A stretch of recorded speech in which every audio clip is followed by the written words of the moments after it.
paciente con Parkinson, en la cual ven la cara inexpresiva, miren su cara, no se sabe si está deprimido, si está contento, no si está preocupado, es bien difícil de determinar, ¿no? Se llama facies inexpresiva, facies no penetrante, porque no se puede penetrar en las facies. Miren la posición de las manos, ¿no? Y el cuerpo, el tronco sobre todo, inclinado hacia adelante. Esta es famosa la pintura de Paul Richard, ¿no? Que es una pintura que pintó a su abuela, en la cual en una primera fase, en el lado izquierdo, la ven, ¿no? Con su encorvada hacia adelante, ¿no? La cara inexpresiva, la posición en cuentamonedas de las manos. En la otra ya un Parkinson mucho más avanzado. En ese tiempo no había la, el, la sustancia que utilizamos para el tratamiento, ¿no? El levodopa. Entonces así se veían los pacientes de esa manera, que se llama cactocornia, ¿no? Que después me voy a referir más adelante. Entonces, ¿qué cosa es la enfermedad de Parkinson? Es una enfermedad degenerativa de curso inexorablemente progresiva y multisistémica, con compromiso de los varios sistemas monoaminérgicos, dentro de ellos el dopaminérgico, el noradrenérgico y el serotoninérgico. La prevalencia global es de 1 en 1000 y la prevalencia mayor de 65 años es 1 sobre 100. No hay diferencia significativa en sexo, raza, geografía. Últimamente, hace 2 años, también se escribió un caso de Parkinson en paciente de 35 años. O sea que ya no es un patrimonio de la vejez, ¿no? Cada vez se ve más Parkinson en pacientes más jóvenes. ¿Cuál es la etiología? La etiología es desconocida, pero es una etiología doble, que es genes, hay una parte genética y una parte ambiental, no contribuye a la enfermedad.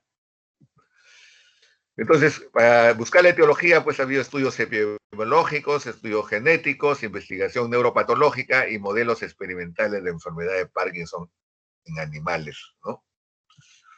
Bien, entonces la etiología no es tanto genética como ambiental, es una en la cual en la parte ambiental tenemos las toxinas, las pesticidas. Muchos pacientes que han tenido la enfermedad son pacientes que se dedican a la agricultura y que hacen fumigaciones, ¿no? Con elementos tóxicos. También pacientes que trabajan en fábricas de pintura, ¿no? Y también los traumatismos craneales, ¿no? Como el caso de algunos boxeadores, dentro de ellos el famoso Muhammad Ali, campeón de pesos pesados, que en tanto golpe desarrolló la enfermedad de Parkinson, ¿no? Y bueno, como en todas las enfermedades degenerativas, es importante ¿cómo se llama? La dieta, ¿no? Y también acá tenemos la parte genética, ¿no? Los genes de susceptibilidad y los genes, sobre todo lo más importante, se ha puesto ahí, el gen causal de la alfa-sinucleína y el gen causal de la parquina 2, que son los genes más frecuentes, ¿no?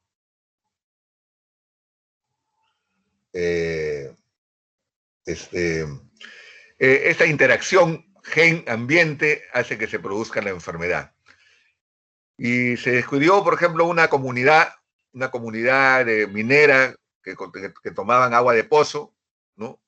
En la cual algunos familiares, niños pequeños, salieron de la comunidad y se vinieron a Lima. Es un estudio de peruanos, ¿no? Y se vinieron a Lima, entonces los hermanos desarrollaron la enfermedad y los que se fueron a Lima no. Lo que probaría un poco la cuestión del gen ambiente, ¿no? O sea, salieron del ambiente del tomar el agua del pozo tóxico con metales pesados, era un campamento minero y no desarrollaron la enfermedad. Lo cual prueba la interacción gen-ambiente, ¿no? El rol de los factores genéticos, demostrado totalmente, ¿no? Autosómico dominante, el mayor porcentaje, luego autosómico recesivo y muchas formas familiares, ¿no? Eh, el, Dentro de los genes identificados, bueno, en esa lámina que tengo, un poquito antigua, pero hoy hay 203 genes identificados, ¿no? O sea, cada vez aumentan más los genes. Los más comunes, la alfa-sinucleína y la parquina, los más estudiados. Hablemos de estos genes más importantes. La alfa-sinucleína fue el primer nexo de la unión entre la genética y la enfermedad de Parkinson. Herencia autosómica dominante con un debut aproximadamente de los 50 años. La alfa-sinucleína es el componente mayoritario de los cuerpos de Lewy y la sobreexposición de la forma normal también es tóxica. En cambio, la parquina, ¿no? Causa genética más común de formas familiares de enfermedad de Parkinson. En Europa, el 50% de las formas autosómicas recesivas de inicio temprano. Controversia, para los portadores heterocigotos el inicio es más tardío. ¿No?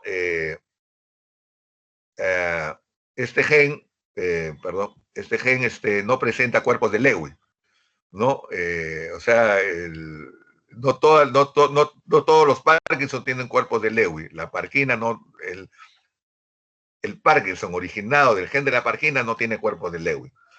Con este estudio yo me ganó varias cajas de cerveza con mis colegas neurólogos. No, me dice, todos tienen cuerpos de Lewy, me dicen todos los parkinsonianos. Lee la parquina, tiene razón, me ganó varias cajas de cerveza con eso, ¿no? No presentan cuerpos de Lewy, ojo.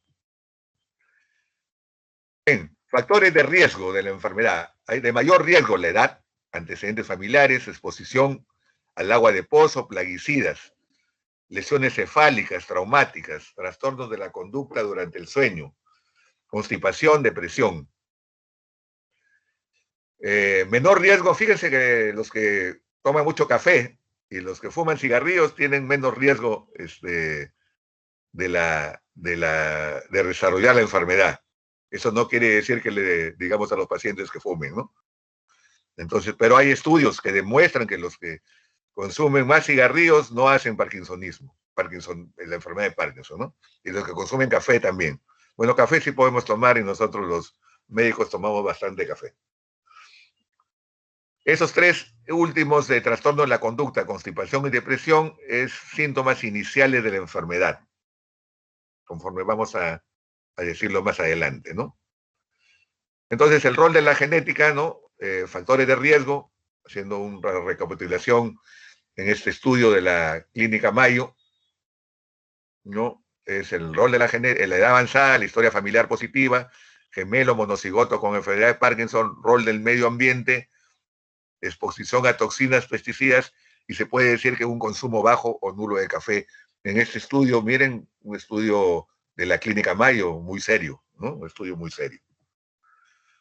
Bien, recordando la neuropatología, ¿no? Vemos que en la enfermedad de Parkinson se pierde el locus nígero, la sustancia negra, ¿no? La sustancia negra que normalmente no debe existir, ¿no? En el mesencéfalo, en la enfermedad de Parkinson no hay sustancia negra, ¿no? Bien, entonces no hay sustancia negra, ¿no? Entonces aparece, estos son los cuerpos de Lewy.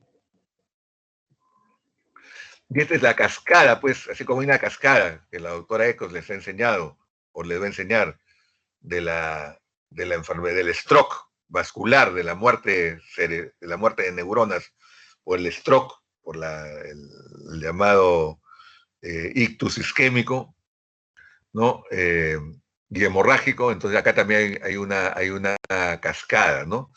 En la cual, pues, los genes, en la interacción con el medio ambiente, ¿no? Hace que se produzca una disfunción de la UPS, el estrés oxidativo, la mitocondria comienza a disfuncionar, ¿no? La energía comienza a bajar, del ATP a ADP, ¿no?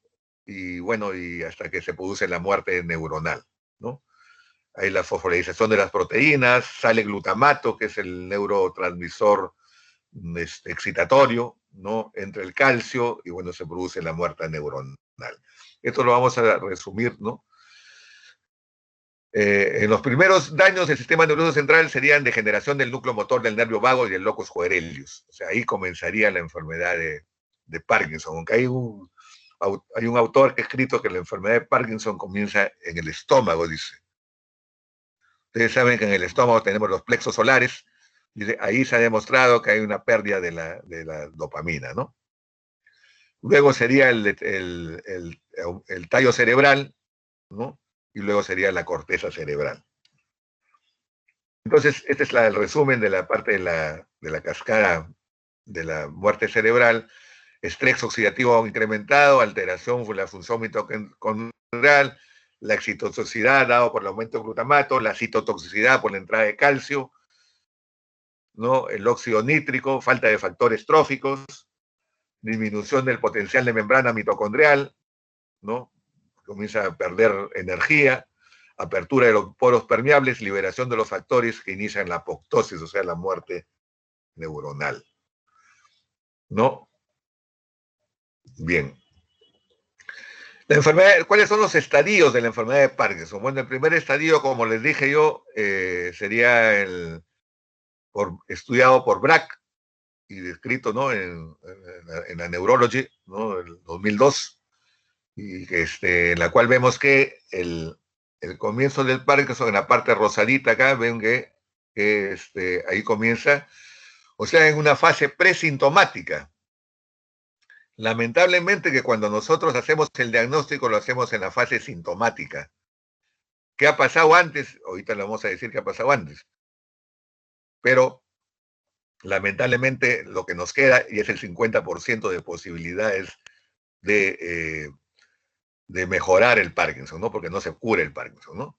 Entonces, una primera fase sería presintomático, serían el locus coeruleus, el núcleo dorsal de vago. En la segunda fase ya agarraría ¿no? También la fase sintomática, ¿no? Entonces sería más arriba el mesencéfalo, la sustancia negra, el mesocórtex, ¿no? Y una tercera fase ya agarraría la corteza, ¿no? La corteza cerebral. Bueno, sería ya, ya estaría en el neocórtex, ya produciría alteraciones del volumen cerebral y, por lo tanto, problemas cognitivos, como sucede en el Parkinson. El diagnóstico es eminentemente clínico. No existe un marcador, ¿no? O algún examen que sacas en sangre y que te diga tiene Parkinson. No, no existe. El diagnóstico definitivo, por supuesto, es el anatomopatológico, pues no van ustedes a estar haciendo pues, biopsia del cerebro de los pacientes, ¿no? En los exámenes neuroradiológicos, tomografía, resonancia, no hay marcadores de hiperdensidades, hiperseñales que nos diga que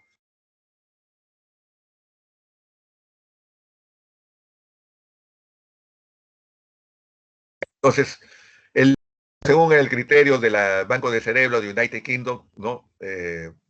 Parkinson Society, Parkinson Disease Society, dice, paso 1, bradicinesia, al menos uno de los siguientes síntomas. Rigidez, temblor en reposo, de 4 a 6 Hz en reposo. Estoy mirando, doctor, ¿pero dónde es? ¿Cómo voy a saber que tiene 4 o 6 Hz de reposo? Fácil. Lo mandan al neurólogo que hace las electromiografías, al neurofisiólogo, y le pone su maquinita ahí de electromiografía y le dice, bueno, este temblor es de 14 a 16 Hz por segundo. Por lo tanto, no cae dentro de la enfermedad de Parkinson este temblor. Este más cae en otro tipo de temblores, porque hay varios tipos de temblores, ¿no?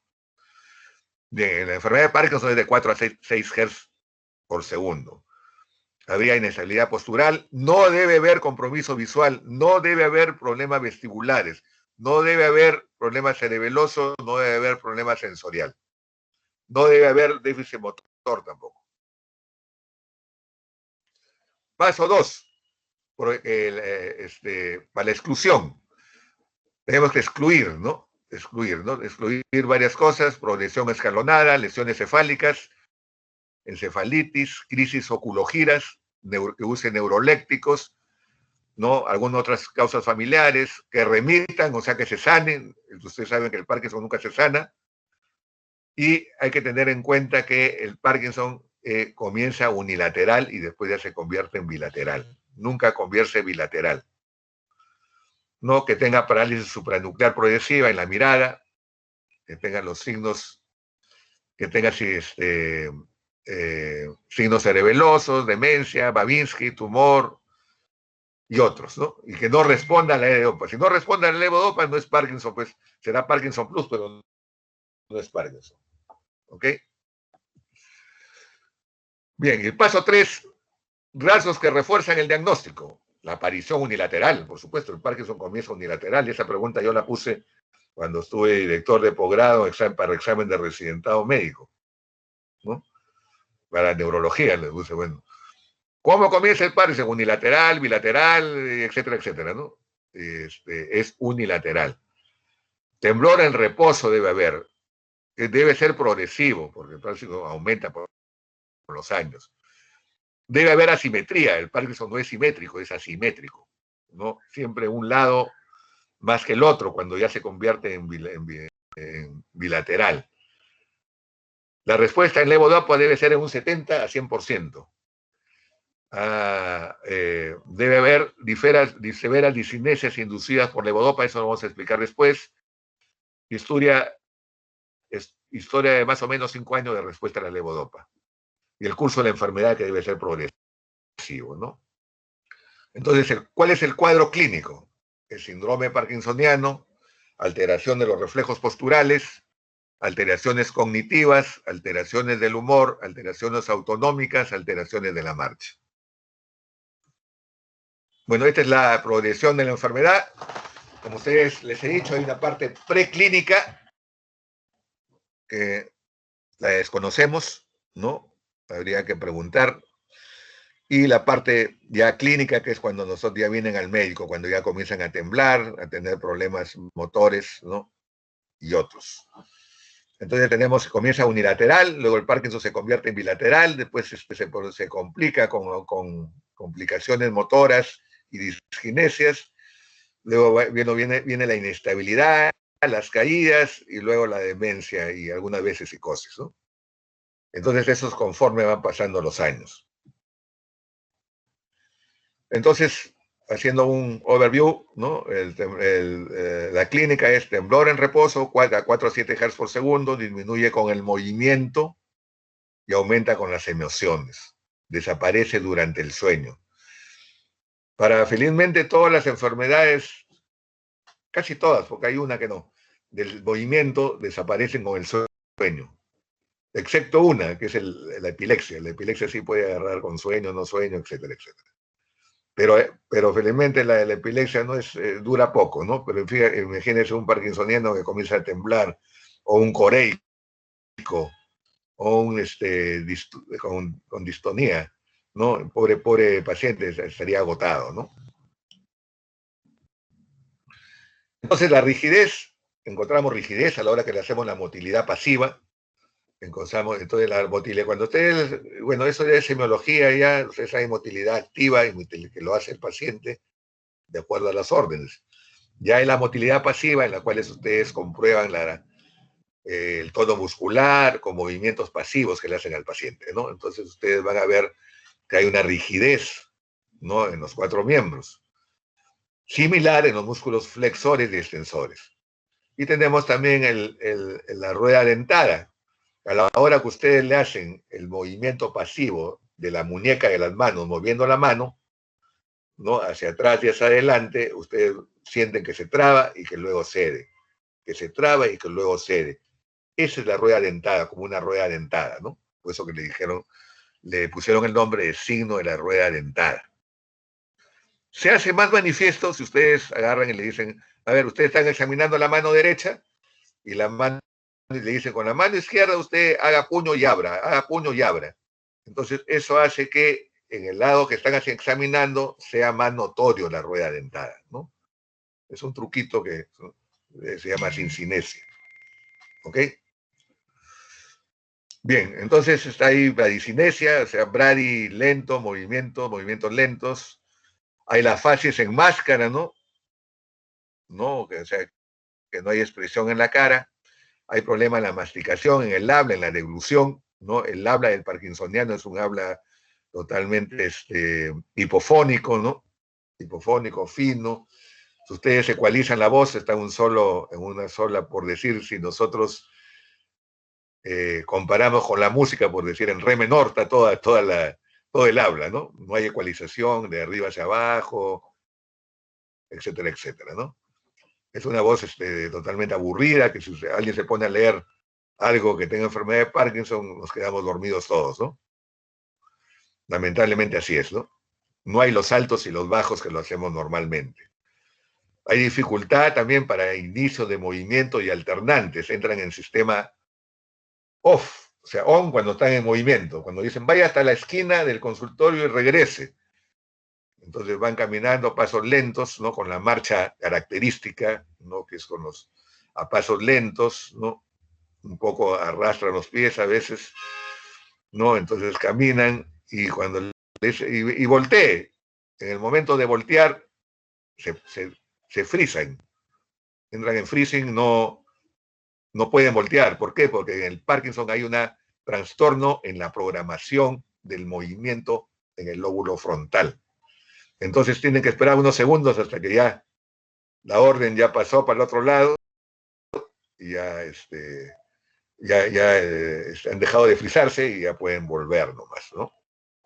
Entonces se llaman dificultad para inicio de movimiento y alternantes. Hay los cambios posturales, ya les he dicho, cambios encorvada, ya hemos visto en las fotos, marcha arrastrante, festinante, disartria, voz hipofónica. La fuerza muscular está normal, tienen buena fuerza muscular, no hay problemas. Hay caídas frecuentes, ¿no? Porque generalmente juntan los pies, entonces acá entra a tallar la rehabilitación del parkinsoniano. Y ustedes también como médicos le dicen, pues no junte los pies, camine con las piernas abiertas. No, doctor, que se ve feo. Feo se va a ver cuando tenga usted una fractura de cadera y va a estar usted en silla de ruedas. No, doctor. Entonces abra las piernas para caminar. Entonces tiene que ampliar la base de sustentación para que pueda tener estabilidad, ¿no? La micrografía es importante. Ustedes le dicen que escriban a un parkinsoniano, tiene una letra muy chiquitita y no se les entiende por el temblor. Escaso balanceo de brazos, ¿no? Entonces cuando le dicen vaya hasta la esquina y regrese, ven que los brazos casi ni los mueven, ¿no? Y las caídas frecuentes, ¿no? Ok. ¿Cuáles los síntomas predictivos que ha pasado antes que vengan al consultorio, antes que comience la fase motora? Eso se sabe por estudios, ¿no? Hiposmia, ¿no? Así como hay hiposmia en el COVID, igualito hay hiposmia en el parkinsoniano que después va a desarrollar la enfermedad, ¿no? Hiposmia, o sea, disminución en la olfacción, constipación, o sea, estreñimiento, depresión, disturbio del sueño REM. Son los síntomas predictivos. Algunos autores le ponen la micrografía acá, ¿no? Y bueno, por ahí hay unos estudios que dicen que los que tienen letra chiquita pueden desarrollar Parkinson más tarde, ¿no? Pero eso no ha sido comprobado científicamente. Esto sí. Bueno, entonces, el Parkinson se divide en dos partes, ¿no? La parte clínica, síntomas motores, ¿no? La bradiquinesia o hipoquinesia, el temblor en reposo, la rigidez, la pérdida de los reflejos posturales, los bloqueos motores o el freezing que le estoy hablando, ¿no? La hiponimia, o sea, la mímica, ¿no? La disfagia, porque eso es ya en fases terminales, ¿no? Tienen dificultad para pasar los alimentos y posturas en flexión, o sea, el cuerpo inclinado hacia adelante. Síntomas no motores, por supuesto que hay, ¿no? Síntomas gastrointestinales, babeo, el parkinsoniano ya de un Parkinson moderado para severo, babea. Un momentito, por favor, voy a ponerle el cargador porque me está indicando que la batería está baja. ¿Me están escuchando bien? Sí, doctor. Ya, ok. Sí, doctor. Perfecto, ya le puse la batería. Entonces, síntomas babeo, constipación, ya les he dicho, estreñimiento. Síntomas sensoriales, hay dolores, dificultad olfatoria también, ¿no? Pues ya le he dicho poliposmia, ¿no? Los dolores, aquí quiero detenerme porque, a ver, el pobre parkinsoniano a veces va donde el reumatólogo pues le da calcio, le da los AINES más caros, los Coxis más caros, le quita toda su plata y el pobre paciente pues sigue igualito con los dolores porque el parkinsoniano desarrolla un dolor neuropático, es un dolor típico de la enfermedad, ¿no? Es típico de la enfermedad y por más que toma y mil cosas, no va a mejorar eso. Cuando llegan a nosotros ya no tienen para pagarnos la consulta. Así que lo primero que les digo yo a mis parkinsonianos, si les duele algo, vengan donde mí, no vayan al reumatólogo. No, porque el problema es un dolor neuropático, es un dolor del Parkinson, ¿no? Bien, también hay síntomas neuropsiquiátricos, depresión, ansiedad, ataques de pánico, psicosis. Acuérdense que la levodopa. ¿Qué pasa en la esquizofrenia? Hay un exceso de levodopa. ¿Qué pasa en el Parkinson? Hay una baja de levodopa. Entonces, cuando damos levodopa hay que tener mucho cuidado porque podemos desencadenar una crisis psicótica, ¿no? Y si el paciente tiene Parkinson y tiene psicosis, pues ahí nos vemos en problema, ¿no? Hay que dar algunos antipsicóticos especiales, como la quetiapina, ¿no? Para el Parkinson, ¿no? Y tratar la psicosis o la esquizofrenia y el Parkinson, ¿no? Entonces hay que bajar la dopamina, es decir, nosotros tenemos que tener mucho cuidado, ¿no? Con estos tipos de pacientes. Hay desorden del sueño, por supuesto, desorden del sueño, y está asociado a las piernas inquietas, ¿no? Que es un trastorno del movimiento, ¿no? Que también tiene que asociado a la dopamina, en la cual el paciente patea durante el sueño, ¿no? Causa de divorcio, ¿no? Muchos pacientes se divorcian por eso, porque, oh, mire cómo está, dice la señora, mire, piernas todas negras, que por acá mi esposo me patea, todas las noches me patea y dice que no se acuerda que esto. Entonces ahí hay que aconsejar que duerman en camas separadas, ¿no? Porque no es problema que la quiera patear, sino es problema del síndrome de las piernas inquietas, ¿no? Está asociado al Parkinson, ¿no? Síntomas autonómicos, hay dificultad urinaria, ¿no? Estrechez, a veces hay espasmos del conducto urinario, etcétera, etcétera, ¿no? Bien, otros trastornos no motores, ¿no? Ya les he hablado de los trastornos sensitivos, los dolores, cognitivos, demencia, ¿no? Entran en el proceso de demencia, ¿no? Trastornos autonómicos también, ¿no? Sudoraciones, trastornos del sueño, y bueno, ya hemos hablado de las enfermedades neuropsiquiátricas, ¿no?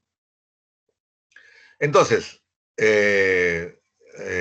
¿cuál es lo más importante? Lo clínico. Inicio insidioso, curso progresivo, compromiso inicial unilateral, asimétrico. El Parkinson es asimétrico, jamás es simétrico. Presencia del temblor en reposo, respuesta favorable al levodopa. Hay enfermedades que es el Parkinson Plus, que se parecen al Parkinson, pero que no es enfermedad de Parkinson. Y que ustedes le dan levodopa y no pasa nada, no por si acaso. Y se parecen igualitos, el Parkinson tienen rigidez, tienen signo de rueda dentada, tienen todos sus recutecus del Parkinson, ¿no? Y no son Parkinson. Entonces hay que tener mucho cuidado porque ustedes no le dan levodopa, es como darle agua. No funciona con levodopa, ¿no? Bueno, que no haya otros antecedentes ni otros signos neurológicos. Hay deterioro cognitivo, entra en una demencia también, ¿no? Entonces hay que dar tratamiento que conforme damos a la demencia de demencia de Alzheimer, donde el tratamiento es similar, hay que dar ribastimina, donepezilo, memantina, etcétera, etcétera, ¿no? Bien, hay depresión y ansiedad, sí.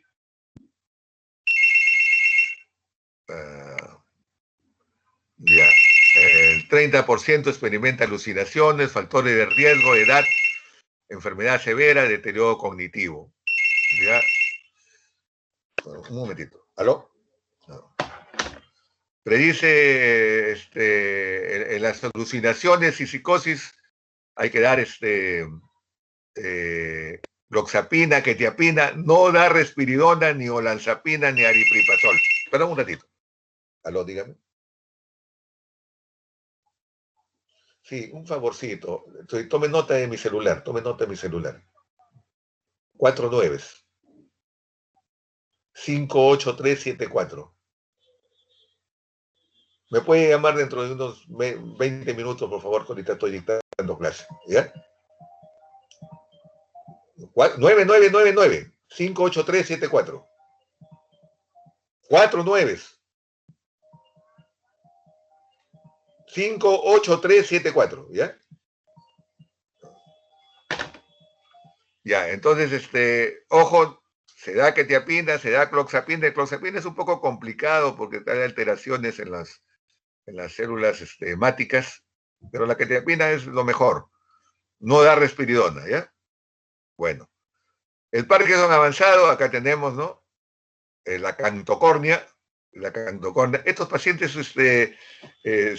son muy curiosos, ¿no? Si ustedes lo tratan de enderezar, es imposible. Así le pongan paños de agua caliente, todo lo que quieran. Es difícil que le empeore, que mejoren, que se enderecen. Entonces ustedes le dicen, pégese contra la pared y párese, lo pueden hacer, ¿no? Son caprichos del cerebro, ¿no? Que sucede eso, ¿no? Esto ya no se ve, se ve en aquellos pacientes que no han recibido levodopa. Cuando ya reciben levodopa ya no se ve esto.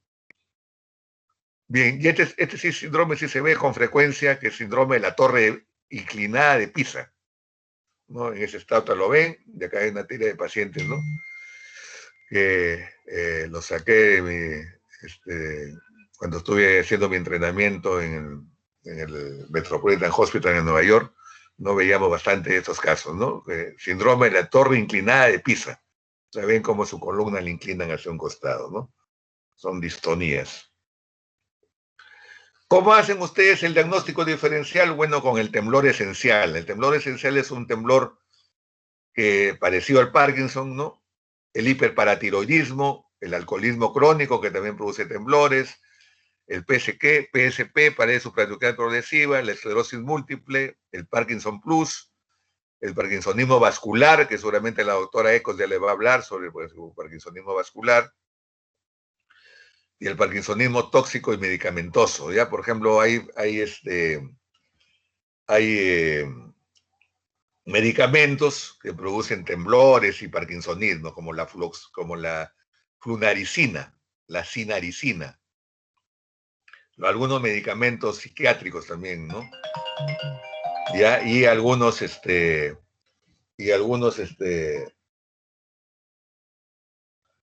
otros, ¿no? Bien, ¿ustedes pueden controlar la enfermedad de Parkinson? Sí, hay escalas que controlan la enfermedad de Parkinson, ¿no? Dentro de ellas tenemos los estadios de Horn-Jarr, en la cual en el estadio 1 hay signos y síntomas unilaterales, todavía no comienzan los bilaterales, síntomas leves, síntomas molestos que no incapacitan, generalmente se presentan con temblor en una extremidad. Amigos han notado cambios en la postura, en la locomoción, en la expresión facial. Ese es en el estadio 1. En el estadio 2, que es un poquito más avanzado, ya hay síntomas bilaterales, ya me lo he dicho, pero siempre a predominio de un lado. Mínima incapacidad. La postura y la marcha están afectadas. El estadio 3 hay significativo enlentecimiento en los movimientos corporales. Se ponen muy lentos. Hay dificultad precoz para mantener el equilibrio y al marchar o pararse. Hay una disfunción generalizada, moderada a severa. En el estadio 4 los síntomas son más severos, todavía puede caminar a una distancia limitada, hay gran rigidez y bradicinesia, no están capacitados para vivir solos, tienen que tener su cuidador. El temblor puede ser menor que en estadios anteriores, a veces disminuye un poco el temblor, pero la rigidez aumenta. El estadio 5, el estadio ya Parkinson severo, es caquéctico porque el paciente tiene problemas estomacales, hay una invalidez completa, no puede mantenerse de pie ni caminar, requiere cuidados constantes de enfermería. Esta es la escala, otra escala es la escala unificada de la enfermedad de Parkinson, ¿no? La UPDRS. Generalmente debería hacerse cada control del paciente parkinsoniano. Es un poco larga, por eso nosotros ahí en el Hospital Loaiza, mis residentes lo hacen, ¿no? Cada 1 o 2 meses los pacientes que vienen al control, ¿no? Para ver si el Parkinson ha avanzado, ¿no? Y cuánto ha avanzado, ¿no? Porque el Parkinson no revierte, ¿no? Entonces acá hay una serie de pruebas, como ustedes ven ahí. El tratamiento, ¿no? Tips para el tratamiento. ¿Cuál es el mejor tip para el tratamiento? Entrevistas prolongadas, no hay que darse su tiempo. Tener al paciente 100% del tiempo. El problema ahora con las historias clínicas electrónicas, pues, que nos han complicado la vida a los neurólogos, es que tenemos que estar en la computadora, pues, escribiendo todo, ¿no? Y nos quita tiempo para mirar al paciente, ¿no?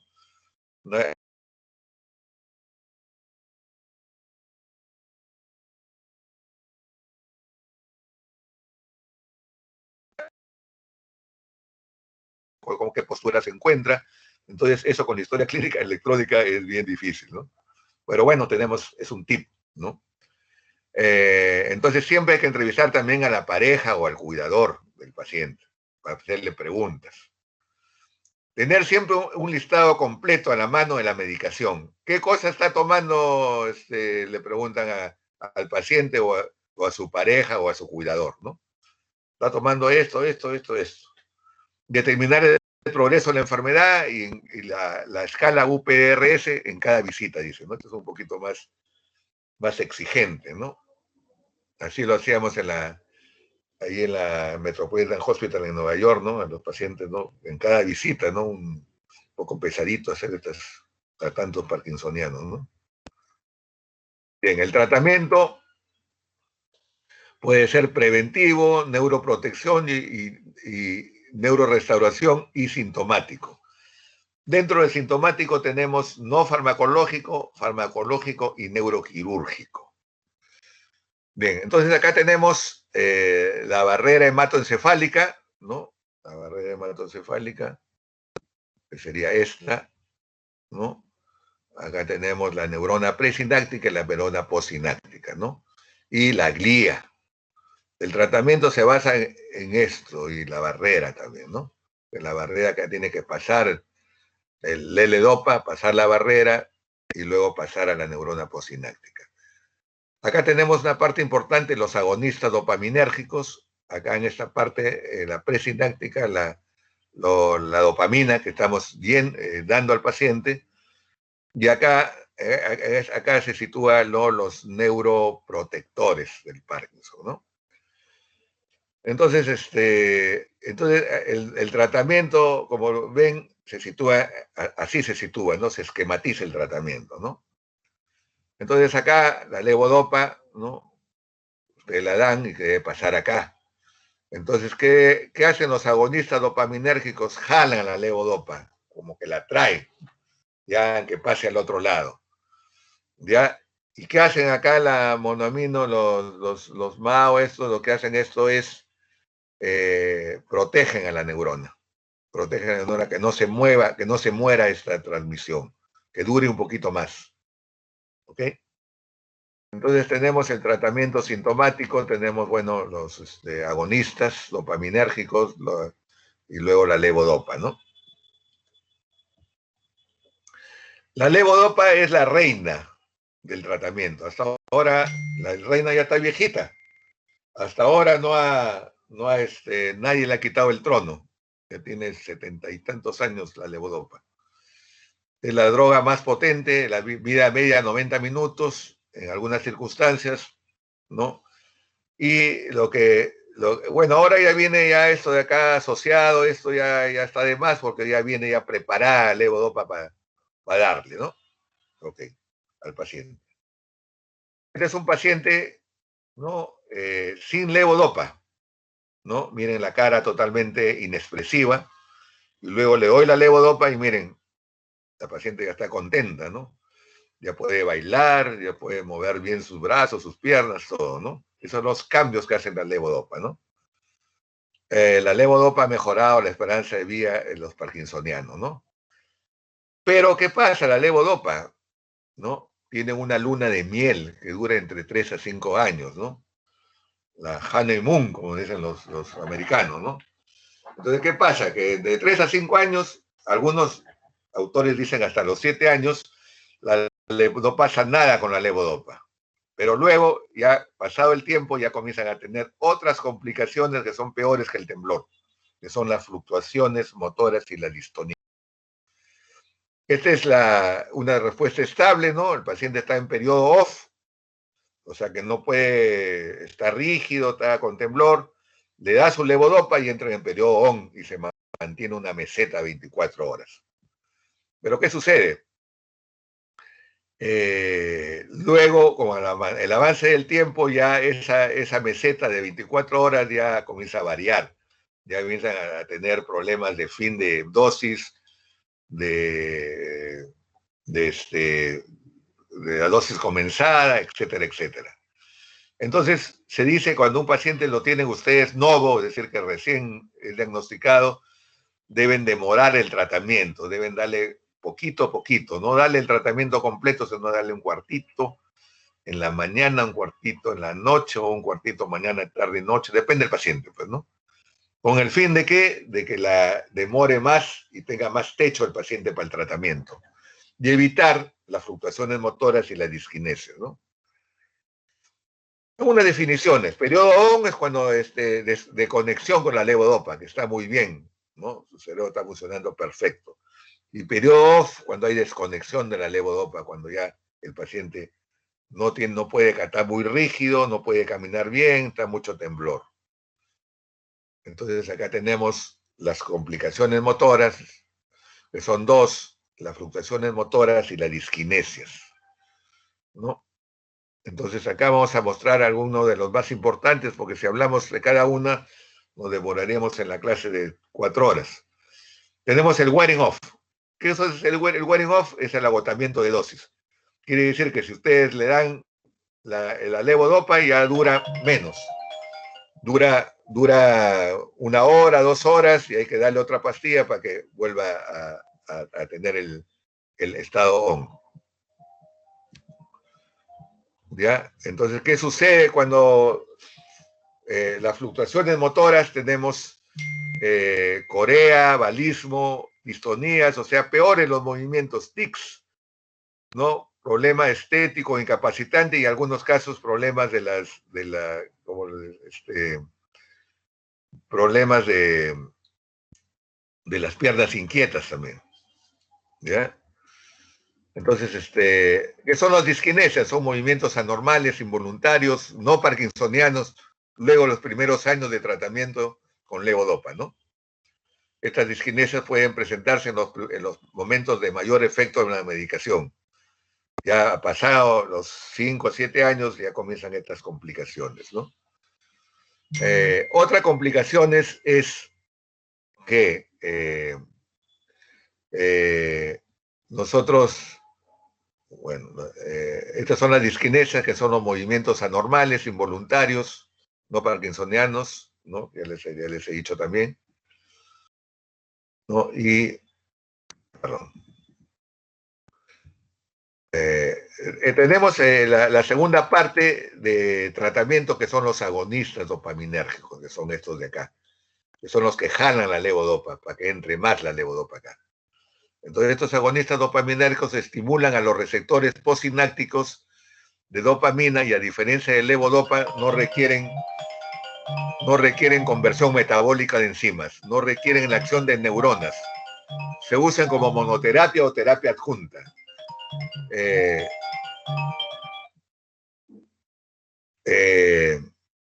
Entonces, el problema de estos agonistas dopaminérgicos es que producen pérdida del control de impulsos.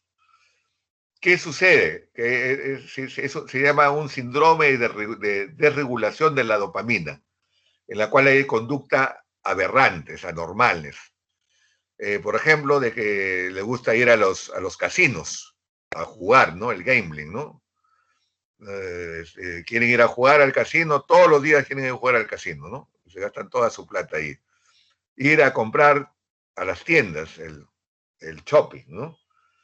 El punning, que comienzan a comprar, por ejemplo, celulares. Tenía un paciente que tenía 52 celulares. Doctor, no sé qué hacer, nosotros le damos ella como recibe su platita de su jubilación, pues, ¿qué hace? Se va a la tienda y se compra otro celular. Dice, ya tiene 52 celulares y quiere seguir comprando celulares. Ese es el punning, ¿no? Que es pérdida del control de impulsos por los agonistas dopaminérgicos, que hay que saber manejarlos. La hipersexualidad también, ¿no? Paciente, no, doctor, problema, mi esposa pues a cada rato me quiere que esté con ella, no sé qué hacer, yo no puedo, yo tengo ya 60 años, doctor, ¿qué es? Entonces, ¿qué está tomando? Está tomando agonista dopaminérgico, ¿cómo se llama? Pregabalina, ¿no? Entonces está tomando cifrol, está tomando, ¿no? O dosis de, ¿cuánto está tomando el cifrol? 3 gramos, ¿no? Entonces, ¿qué cosa hay que hacerle? Bajarle un poco la dosis de estos medicamentos, ¿no? De estos agonistas dopaminérgicos, ¿no? Entonces hay que tener mucho cuidado, ¿no? Son buenos y ayudan en estos casos de las fluctuaciones motoras, porque nosotros podemos bajar la levodopa y agregar más agonistas dopaminérgicos, ¿no? Pramipexol se llama, perdón, me he referido mal, no es pregabalina, sino pramipexol. Es el único que tenemos acá en el Perú. Entonces, ¿qué cosa es el pramipexol? No, es un paciente, no, es una agonista dopaminérgicos y que es efectivo porque ayuda a que mejore los síntomas parkinsonianos y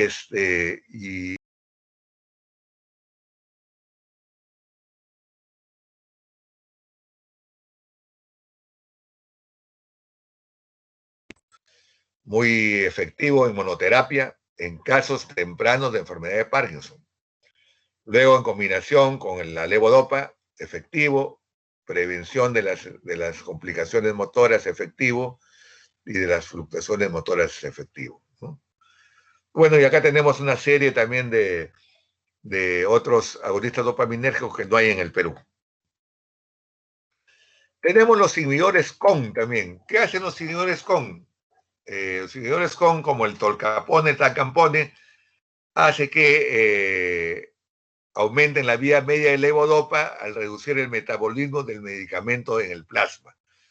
Ustedes al dar la levodopa no solamente se va al cerebro, se va al pulmón, se va al hígado, se va al estómago.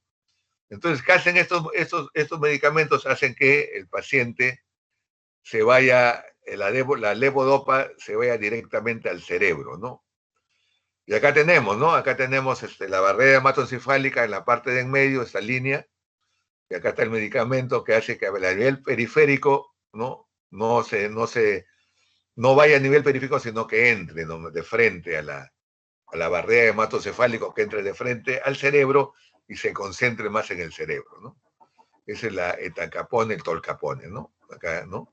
Beneficio, ¿no?, del medicamento es que entre que la levodopa entre más y no vaya al pulmón, no vaya al hígado, no vaya a otros sitios. El etancapona, entonces aumenta el periodo ON, mejora el paciente, pues, ¿no? Bueno, ya hemos hablado de esto, las complicaciones motoras. ¿Hay neuroprotección? Sí hay. Disminuye la muerte neuronal, ¿no? Entonces,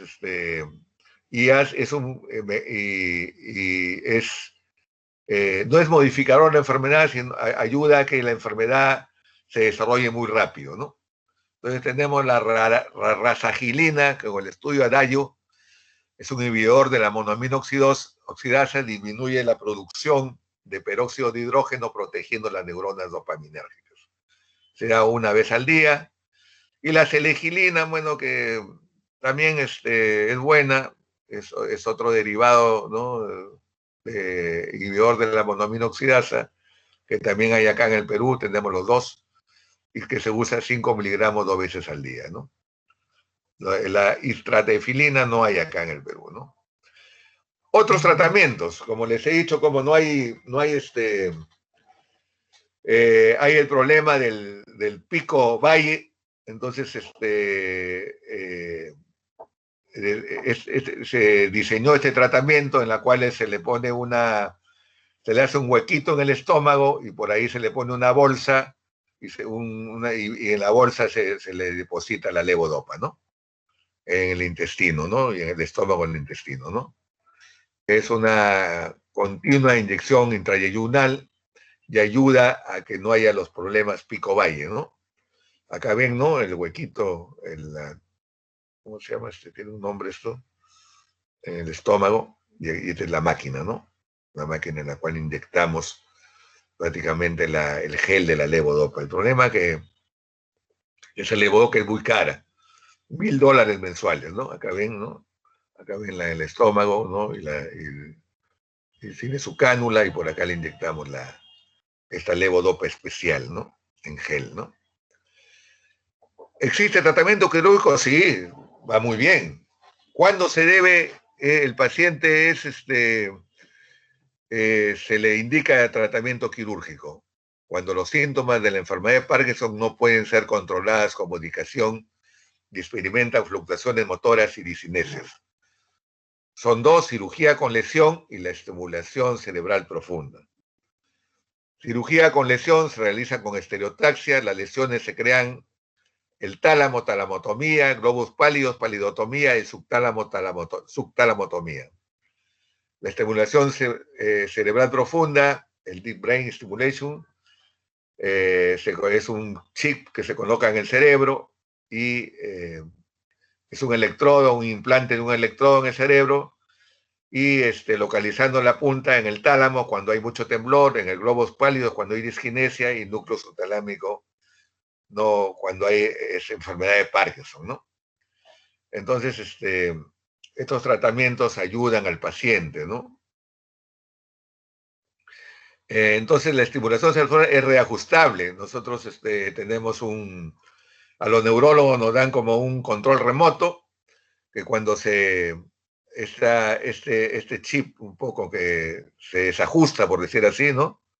Entonces nosotros lo modulamos con el control remoto y hasta mejorar al paciente, ya que no tiemble mucho o que no tenga mucha rigidez, ¿no? Entonces esta es la cirugía con la estereotaxia, ¿no? El paciente, ¿no? Con lesiones, con agujas. Y acá tenemos los grandes parkinsonianos, ¿no? ¿No? Hitler, por ejemplo, miren la cara totalmente inexpresiva, miren cómo ponía los brazos para evitar que le noten el temblor. Y este es de Volver al Futuro, ¿no? ¿Cómo se llama? Siempre me olvido, creo que ya estoy con Alzheimer, ¿no? Hace poco lo sacaron, lo vi en la televisión, ¿no? Volver al Futuro, ¿no? Un actor famoso. Y el Papa, ¿no? El Papa que tiene Parkinson, ¿no?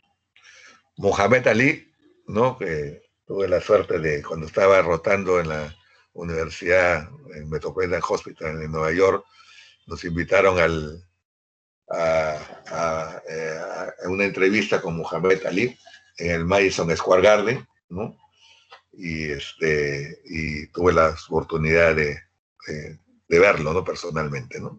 Bueno, muchas gracias. Si hay alguna pregunta, algo que ha quedado no está claro, con mucho gusto estamos acá para aclarar.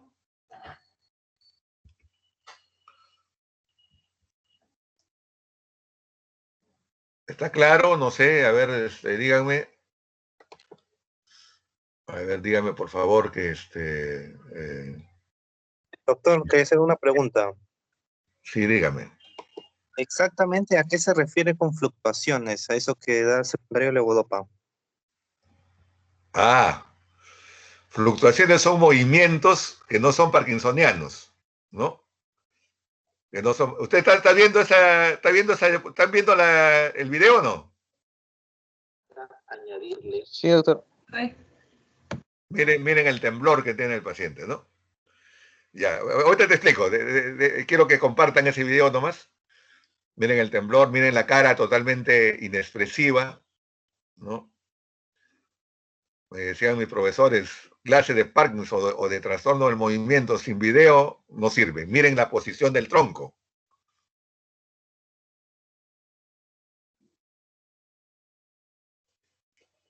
¿No?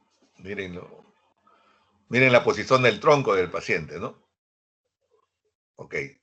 Entonces, como les decía, pues, tú me dices, a ver, el Parkinson tiene dos complicaciones. Cuando la levodopa cumple más de 5 a 7 años, ya se pierde la luna de miel, ya no hay luna de miel, ya comienza la pareja a pelearse, ya los comienza a presentar, perdón, un ratito, a presentar una serie de trastornos. ¿Por qué sucede esto? Dentro de eso están las fluctuaciones motoras y la disquinesis. ¿Por qué sucede eso? Como se mueren más neuronas dopaminérgicas, entonces lo que damos de levodopa ya intoxica las células dopaminérgicas. Las intoxica, entonces, entonces ya complicamos al paciente, lo estamos intoxicando y hacen esos movimientos que pueden ser tipo coreicos, distónicos, ¿no? Que no son el temblor característico del Parkinson. Entonces, lo que hay que hacer ahí, hay que bajar la levodopa y a veces aumentar un poquito de agonistas dopaminérgicos, ¿no? Entonces, esa es la fluctuación motora, ¿no? Esa es la fluctuación motora. No sé si está de acuerdo tu pregunta, si estás de acuerdo o estás satisfecho, perdón. No, por entendido. ¿Alguna otra pregunta que quieran hacerlo? Por favor, con mucho gusto.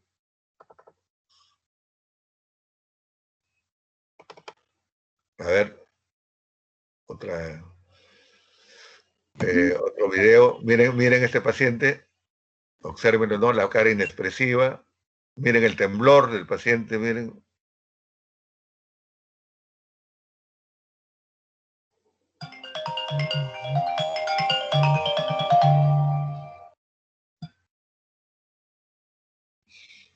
Miren el temblor. Los movimientos pasivos que se le hacen. Miren el tronco. Miren, caminada a pasos, ¿no? A veces se agarran velocidad y se van en banda. Miren la posición. Yo creo que jamás se van a olvidar de un parkinsoniano con eso. Ya, ok. Bien, ¿alguna última pregunta? Y eso, si no, sería todo con ustedes. Les agradezco la atención. Hasta la Doctor, próxima. cuando se da el tratamiento con levodopa, había visto que también se agregaba inhibidores de carboxilasa. No, eso ya no, olvídate de eso. Ya viene todo una sola. O sea, eso era antes. Ahora nomás tú compras levodopa y ya viene listo para darle de frente al paciente. No, ahora ya no, ahora viene Sulconar, por ejemplo, estoy hablando de los antiparkinsonanos de levodopa más que hay en el mercado, ya viene todo, olvídate de eso. ¿No? Lo que sí, en el tratamiento no lo he mencionado, es el viperideno. El viperideno es un medicamento que se usa para el temblor, no es tratamiento para el Parkinson. Se usa para el temblor y generalmente lo doy a los pacientes. Por ejemplo, tengo pacientes abogados, me dice, doctor, mañana tengo una audiencia, no voy a estar temblando. Entonces, tómate 2 viperidenos. Entonces, le controla el temblor. Pero es como medicamento para fiebre, que te baja la fiebre, pero después que pasa el medicamento, vuelve la fiebre, ¿no? Algo así sucede con esto. ¿No? Que el temblor. ¿Por qué? Porque cuando dan mucho viperideno se produce demencia, aumenta el trastorno cognitivo. ¿Ok? ¿Ninguna otra pregunta? Bueno, muchas gracias con todos. Y bueno, voy a dejar de compartir y buenas tardes. Buenas tardes. Ok, buenas tardes. Hola, gracias. Gracias, doctor.